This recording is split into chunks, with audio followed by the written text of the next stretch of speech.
What up, Fight World? It's your boy Ego, and I'm back with some more boxing. Now, I just want to give you guys my post-fight commentary. The main event was Triple G Gennady Golovkin, and he was fighting Ishida of Japan. And there's too many undercard fights, so I'll just talk about the main two, the last two fights that they had. Again, there was a lot. The first three ended in KO. I don't want to go into detail on all of them. So, in the Edwin La Bamba Rodriguez fight, he was facing an Argentinian puncher who was a former Olympian named Ezekiel Moderna. And this fight, to me, like the commentators were saying, it was real scrappy. It was sloppy. It wasn't really a technically sound fight. And I really expected more, to be honest, from Edwin Rodriguez. I seen him, I think it was on HBO. He had a boxing after dark or something against Escalara. And he looked a lot better to me in that fight, and that kind of raised my antenna because he had Escalara hurt multiple times, one in the first round, and he eventually stopped the guy. And I think the guy might have been undefeated. So I thought that was a good at bat, if you will, a good performance. So I expected to see a little bit more from him, actually a lot more from him today. I hadn't followed all of Edwin Rodriguez's career, but I thought that was a pretty solid fight and win that he had last time, so I really expected a lot more. And this fight was pretty sloppy, a lot of like loopy, rangy punches that weren't connecting, low accuracy rate, a lot of clinching and holding. I just honestly expected more. And another reason I expected more is Rodriguez is fighting for a potential $1 million pot. That's the whole thing with this this whole tournament in Monaco. It was supposed to be the winner of the fights today. They meet again in July, the winners, and then they scrap, and then the winner gets $1 million. So it's a lot of prize money for that. And another thing is, I was reading an article where Edwin Rodriguez was basically calling out Andre Ward, saying after he finishes business in this fight with Moderna and wins the tournament or whatever, he would like to fight Andre Ward. I don't know if he was trying to come down and do a catch weight or have Ward come up to 175. But either way, I honestly don't think he has anything for Ward. He's a fighter that's supposed to have power. That's one thing, but I didn't see anything else that was next level that really stood out. And again, this was a step down from his last performance that I seen. So I really didn't see anything next level that would pose Andre Ward any problems. I mean, Andre Ward's been in there with tough fighters like Carl Froch, who has a granite chin. He can hit. You guys seen he stopped Butte. He's about to rematch Kessler. He's been in there with Bika. Just different people. I really don't see this Edwin. He just looked too sloppy. He looked mad sloppy and low accuracy. And he looked like he doesn't have the temperament. And the reason I say that is because in round 8, he complained that his opponent hit him low, and it looked like it might have been a legit shot. I don't really know because I didn't DVR this, and I damn sure didn't pay for it on pay-per-view for this card. So I was streaming it, so I couldn't really rewind it.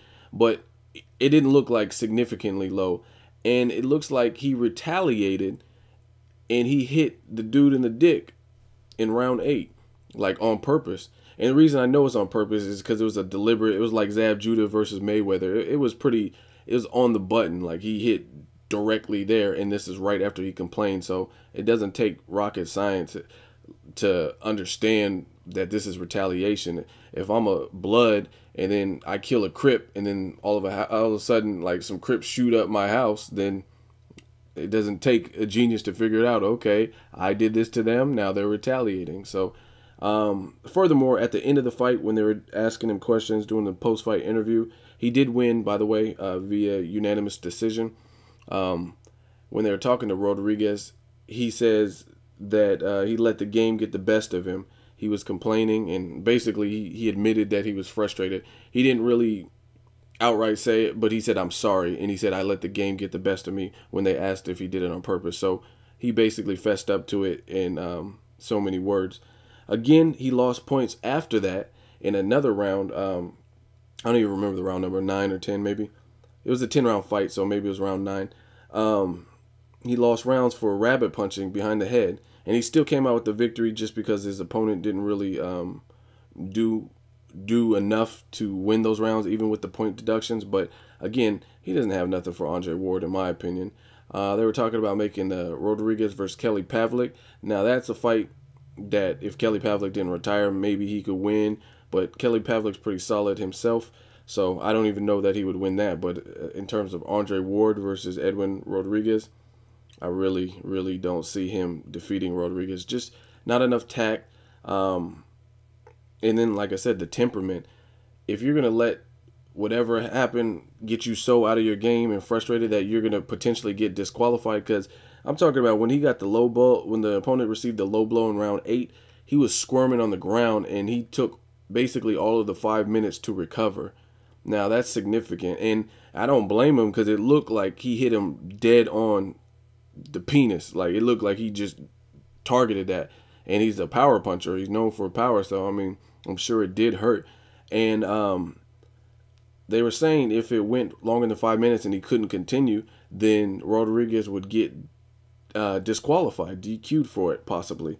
So, again, a fighter who's going to receive a point deduction after the low blow, slow the ebb and flow of the game by making the guy, like, wait, and he has to walk it off and take 5 minutes to recover. And then after you score, or excuse me, you get more points deducted for rabbit punching. I mean, I just don't see that being a world-class mentality, if you will. So really, I can't picture. I don't even know why he called Andre Ward out. I don't even think that'll be a fight, especially based on that performance. And then on top of all of that, you got the Prince of Monaco in the audience. So it's just classless, tasteless, in my opinion, to do that out of frustration. You can't take the law and become a vigilante if the ref didn't call it and all that, and then just arbitrarily do whatever you want. So I didn't think that was good sportsmanship on behalf of Rodriguez, and I didn't think it was an impressive win, and I don't see him having enough ability or skills to beat Andre Ward. That's my opinion. Stay tuned for my next video, and I'll break down the... Actually, fuck it. I'll do it on this. It wasn't a long fight. Gennady Golovkin versus Ishida. Now, this fight was destined for failure as far as Ishida is concerned. I let you guys know in my prediction, even though he has never been stopped, he's also 7 years older, I believe he is, and he doesn't have the type of respectable pop or punching power that would keep a guy like Gennady Golovkin off of you. And I judge this based on many things, seeing him fight and his KO ratio. I mean, he has over 21 fights, and he has like 30-something fights with 9 KOs. He doesn't have a high KO ratio. He's not a known puncher. Again, I figured this much would happen. He lost the fight. He got knocked out. And what made it worse is how he was fighting. Knowing you have no power, he came out with the kind of the Timothy Bradley, Ruslan Provodnikov fight. He came out with the Bradley mentality, the Amir Khan mentality against Danny Garcia, which is the absolute worst a fighter with less power can do. You don't go against a heavy-handed puncher or a puncher bigger than yourself and just square up with them and try to prove your manhood and prove that you're macho. It doesn't work like that. It's the sweet science. And you could tell from early on, round 1, he was like eating punches, and Gennady Golovkin, his jab was like popping his head all the way back, like damn near giving him whiplash. And he was trying to stand his ground like, yo, I'm not afraid of you. And it was like he was trying to prove like, oh, I'm not afraid. And it didn't look like he was afraid of Gennady Golovkin. But at the same time, that's not the type of fight that you would want to fight. Timothy Bradley almost paid the ultimate price doing that to Ruslan Provodnikov, going against a bigger puncher. And you've seen the reason he won the fight is because he was able to not get knocked out, compose himself, and outbox him. And I think that's what Ishida should have done. Same thing with Sergio Martinez. That's the type of blueprint against a huge Chavez Jr. with the chin.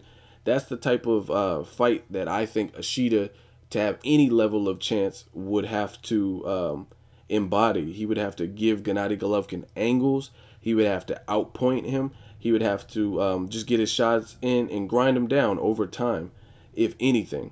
But the fight he was trying to fight was never going to work with his lack of punching power. I just didn't see it. And again, he stood his ground until he got knocked out by a crushing right hand. Gennady Golovkin, I believe it was in the third round. He just leveled him, and Ishida fell through the ropes. He received his 9th loss, and he was actually stopped. He's never been stopped before, so he was knocked out cold stop. He fell on the fucking commentator's table and shit. He was just out. Like it was a crucial knockout. So make sure you guys check for YouTube. I'm sure the highlight will be coming soon for that. But again, Ishida fought a dumb fight. I didn't project that he would win or have a chance to win, but he could have at least probably went the distance, because it looks like he has a chin, because he could have went down from some other shots. In round 2, he took severe punishment, a lot of severe shots, and again, he's trying to square up with a known puncher, which was stupid. It's like some of these fighters are dumb. Like they have this like chip on their shoulder, like, yo, I gotta prove something, like I'm not afraid of this dude, and then you get knocked out. Fuck that. I'd rather live to fight another day and not get knocked out.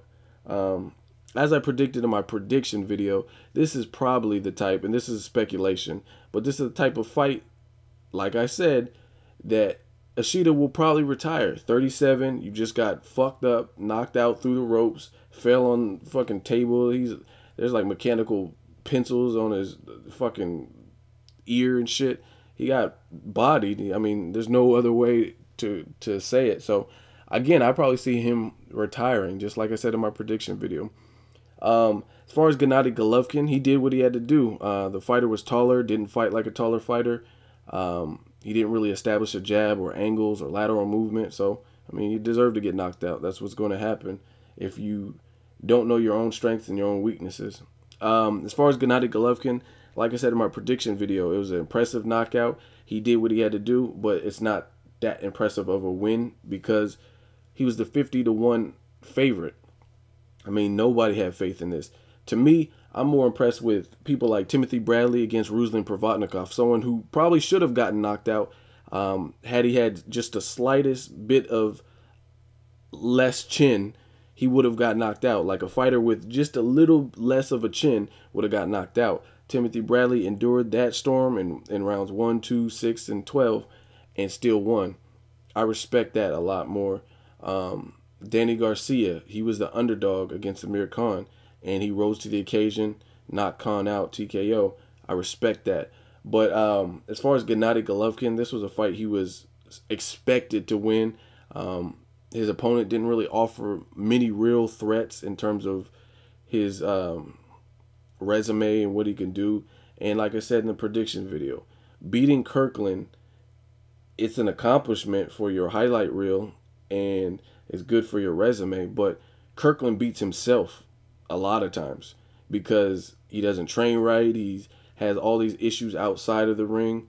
Oh, I'm firing Ann Wolf, and Morpheus gave me black pills and told me to take it. I mean, he got issues. He got his own like baggage and shit like that. So I think Kirkland is a fighter that he hinders himself in a lot of ways. So not to take credit from Ishida, he won fair and square. But like I said in my prediction video, you weren't against a stable opponent, like someone who's stable mentally. So Gennady Golovkin, I want to see him fight.